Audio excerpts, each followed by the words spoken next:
think looking at this whole idea of the reptilian past might be a good place to start. I was told about 10 different stories of reptilian people who have had reptilian connections, and each one of those stories was phenomenal. And each one, as I said, was very, very powerful stories, but very powerful people. And one of them was a very wealthy man in Las Vegas who buys and sells hotels and gambling casinos. And he told me about his company. He said once a year he takes all his employees, around like 8 guys in the company, and they all belong to the same church. I was doing a radio show in Las Vegas, and he called me after the show and told me of his experience. And he said every year they go on a vacation somewhere, and he said then, this was in 1989 when I got the phone call. And he said last year, which was in 1988, he said last year we went to Colorado, and we were backpacking and camping in Colorado, 8 families. And he said we were out in the middle of nowhere, camping. And he says, and one morning we got up, we broke camp, and we went up to the top of a ridge to overlook the valley. And down in the valley was a cleared off round area where someone had cleared off the trees and everything. It was a round area. And we saw a circle of people standing in the valley, all of them holding hands in a circle. And they were chanting and swaying back and forth and chanting some kind of a ritual. And there was a priest or someone in the middle. And he said, when we peeked up over to see them, we were up on the mountain, we were looking down on them. All of a sudden, in that circle appeared another entity. It just popped in, much bigger than the person that was there.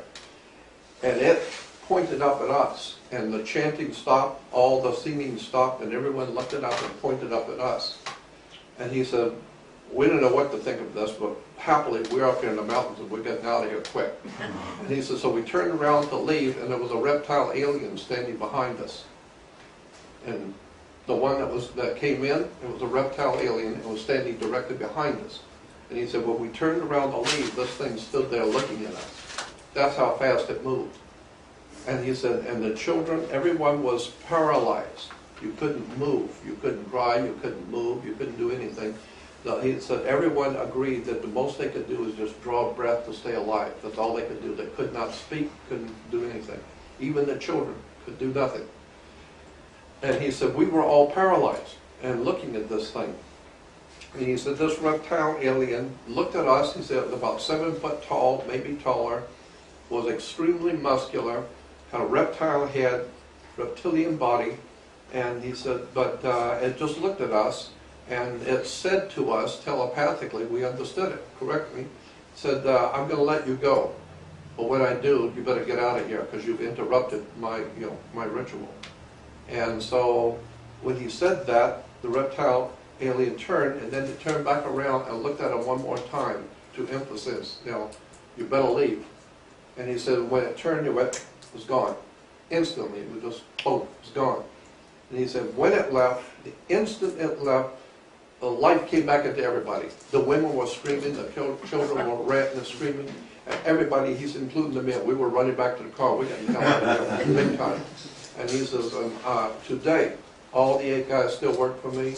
That's something, we're all Christians, we've never ever seen anything or heard anything like that in our life, but we all saw it, all families, all the children, everyone saw it. So he told me, so when you're talking about reptile aliens, I got news for you. Where there's at least one we know of that's in Colorado. We were there, we saw it. So I'm saying that that's just one of about 10 stories I've heard